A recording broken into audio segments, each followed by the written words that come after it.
Do you want to bring fresh energy for finding students and filling classes to your practice as a guided autobiography instructor?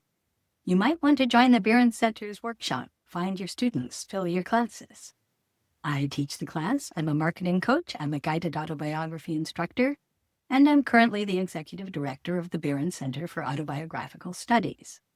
In this workshop over 6 weeks, you'll create a personalized marketing plan for 6 months of activity.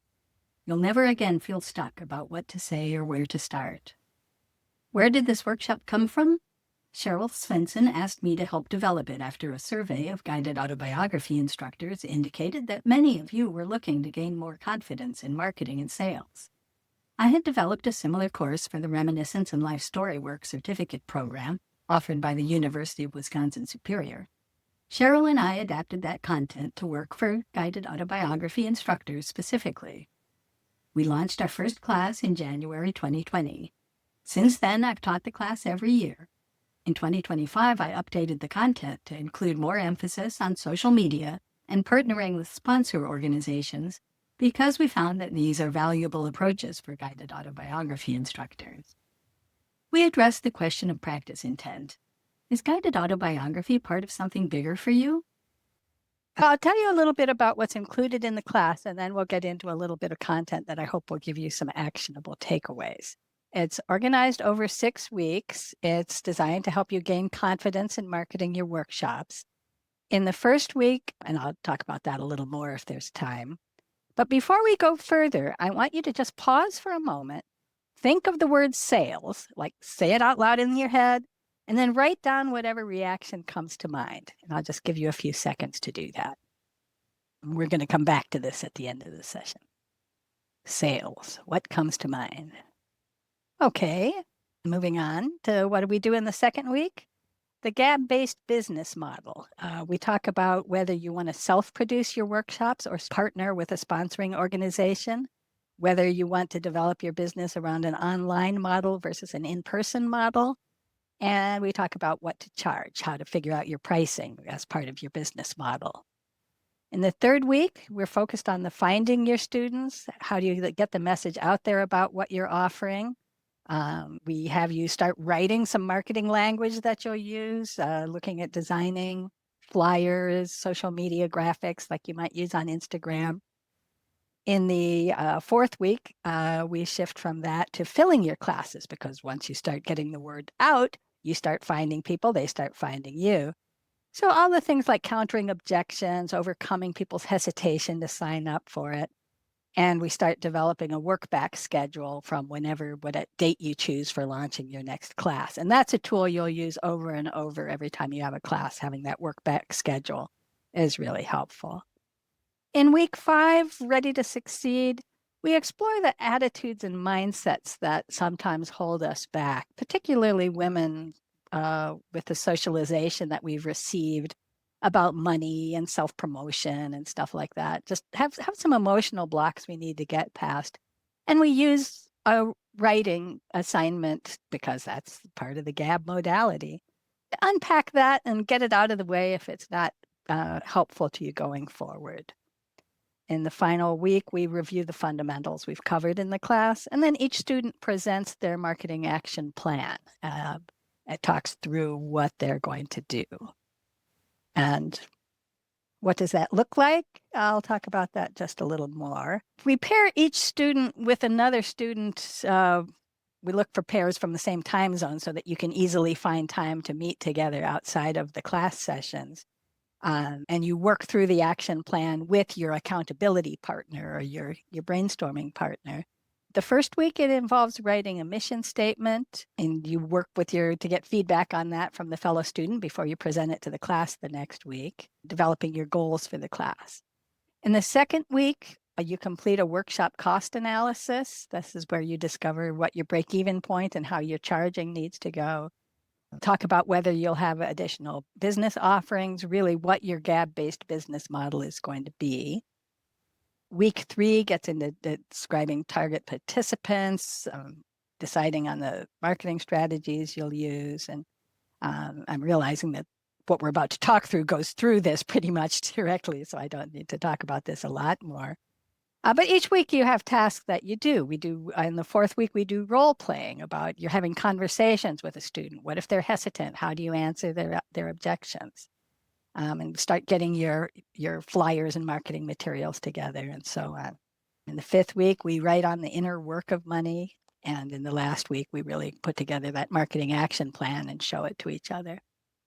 Let's talk about, is GAP simply something you teach some writing workshops and that it, or is it part of something bigger for you? And as I've been meeting more of the instructor community and everybody who's been in this summit, I'm seeing that for many, many of us, guided autobiography workshops are just one tool we use in our work as life story people.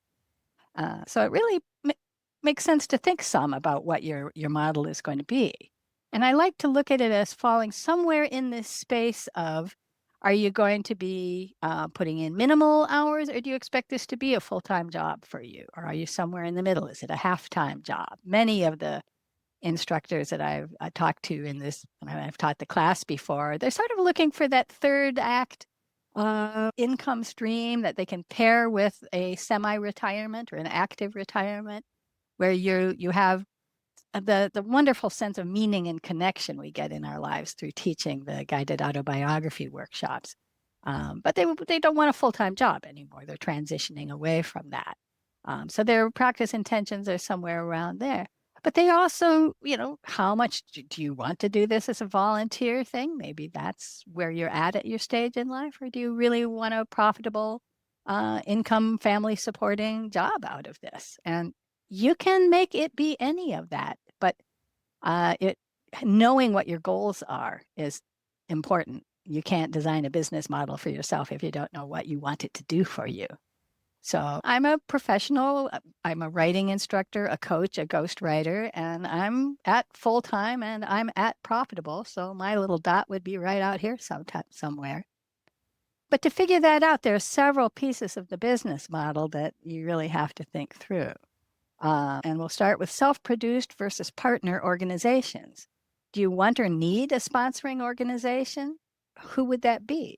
People have partnered with churches, senior centers, libraries, programs like the Osher Lifelong Learning. I teach through a college continuing education program now. That's been a partner organization that works for me.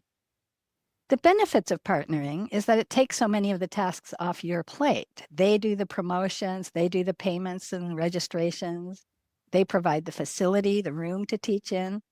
They take the marketing, the finding a venue, all of that off of your plate.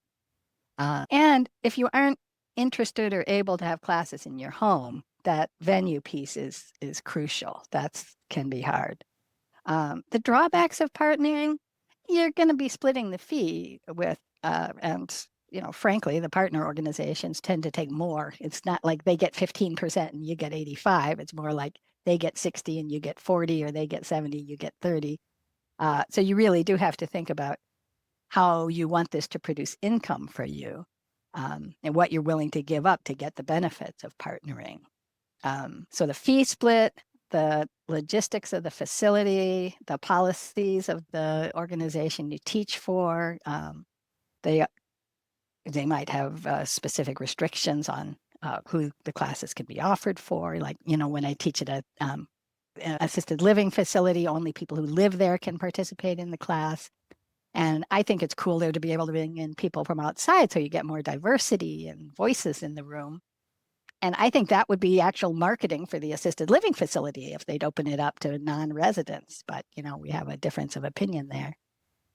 On your own, you have the luxury of control, but you also have the responsibility of finding students. And for me, a lot of it really comes down to being about the venue. I've not found a lot of affordable workshop spaces I can rent in my community. So I have found that working through partner organizations has worked best. Bottom line, I'd say if you're new at this, if you are looking for new students, need to get your name out there, then partnering with an organization is worth giving up some on the income side for, because they're going to get out there and find the students for you. Once you have them in your mailing list, you have their names and you can market directly to them. Self-producing is great for the follow-on offerings. If you're offering a GAB 2 or related, self-publishing or better writing craft type classes. Self-producing those works well when you can market them to the students that you got through your arrangement with your partner organization. And the Birren Center, one of the things we're working on as a board right now is building affiliations with other organizations that would provide partner organizations for GAB instructors, where you'd sort of have an entree. It might be the Red Hat Society, or it might be a program of AARP, or we have a number of irons in the fire, hoping to solve this so that you don't have to go out and find the partner organization through cold calling. We can actually say, well, the Birren Center has a relationship with this. Let's see if we can get you hooked up with them. That brings me to face-to-face or online. A lot of us prefer to teach guided autobiography face-to-face, all being in a room together. There's just nothing like it. You can get something like it online, but you can't get the juice that comes from sharing space with each other and the kind of trust and confidentiality and support for each other that you feel in a room together is hard to replicate in a Zoom room. On the other hand, if you're in a remote area, a rural area where people would have to travel some distance or you'd have to travel to teach, it's really great to have the convenience of teaching via Zoom. So that's a tough one. And if you are teaching online, there's the question of whether you're paying for a subscription to a Zoom account or something like it, or whether you get to use one that's paid for by your sponsor partner. When I teach for the college, I use their WebEx platform, that kind of thing. And pricing is a biggie. In the workshop, I talk about fixed costs, variable costs. There really aren't much variable costs. You print more handouts when you have more students, and that's about it. Bring more snacks, maybe. But the fixed cost of whatever room rental you're paying is really the biggie. If your sponsor organization is providing that, it's worth a lot. I haven't found rooms that I can rent for even, $20 or $25 an hour. It's more than that in my community.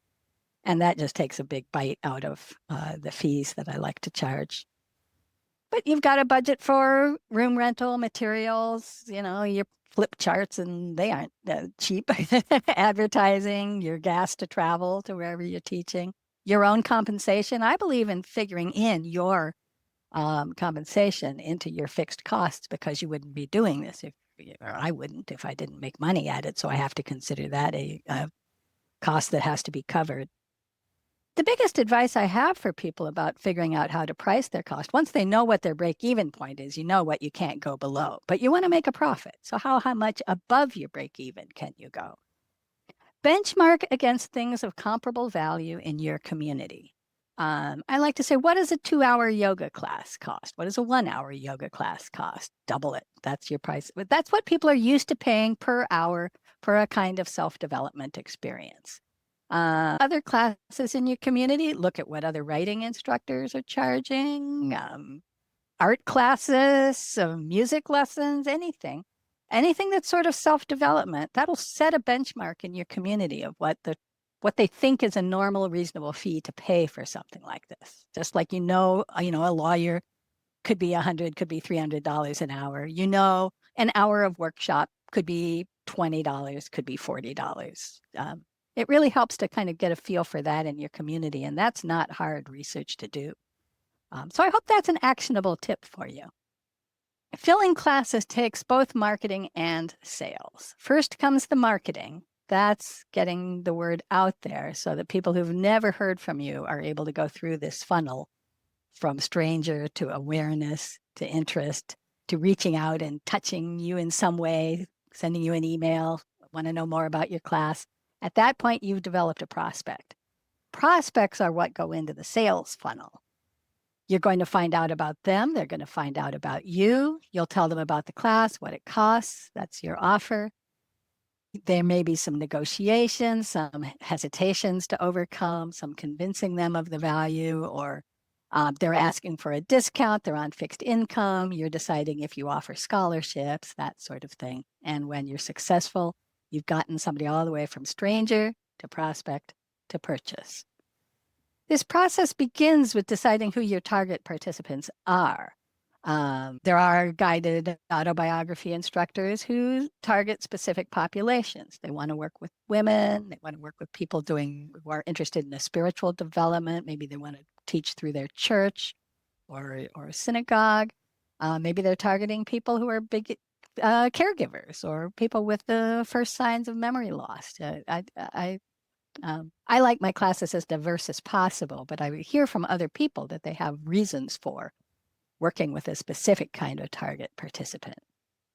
Outbound marketing is all the things you do to reach out, to initiate contact, to get them from stranger to aware. Could be local advertising, promotion. You seek out the TV and radio stations and ask if you can get an interview spot, that kind of thing. Lots more online using social media than we did even 5 years ago. People are really using social media a lot more to market classes. The Eventbrite platforms, meetup platforms are helpful that way. Inbound marketing is the things you do to be findable. This is having a website. This is offering valuable content like a blog that would bring people in, things that would lead to search engines turning up your website or your blog. And when people search on anything like writing workshop or memoir, autobiography. Gord Dreyers offers this one-page website workshop. I think he did first pilot of it through the Birren Center, and he's going to be offering it again. It's a great complement to the Find Your Students, Fill Your Classes, and it really gets what you need in this to check the box on inbound marketing. Because you've got to have a page, you've got to have a website, and it doesn't have to be complicated. It doesn't have to be expensive to put it together, but there has to be a place for people to find you when they search online, because that's how we find stuff these days. And then you need to prepare to have sales conversations. This means having your elevator pitch so that if anybody says, oh, what do? You can say, oh, I'm a life story coach and I help people who want to write their autobiographies by teaching workshops. You work on having a concise way to describe what you do, and then you work on having some good questions so that you get really, that's the discovery piece. You discover what they're motivated by. Sometimes it's, I know I need to get some stories down or my grandkids are never going to know who I am. And so you lean in on the value of legacy. Sometimes it's, like I really want to know what my life means. I'm trying to make decisions, and it would help to have a clearer sense of what my past is, what has made me me. Well, then you lean in on the self-discovery that happens.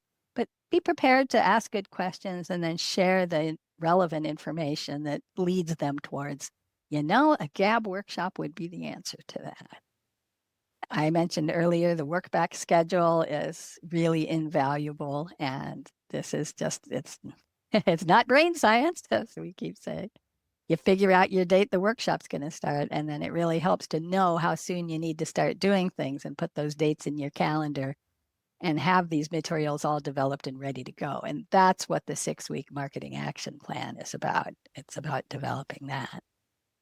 When you take this class, you'll leave with a marketing plan and greater confidence to find your students and fill your classes. The next workshop begins Thursday, July 9th, and runs for 6 weeks, ending on August 13th. We'll meet from 8 to 10 a.m. Pacific time on Thursday morning. The fee is $300, a portion of which goes to support the Birren Center. To find out more, visit the Birren Center website and go to the page Workshops and Events. There you'll find out more and how to register. Hope to see you in class.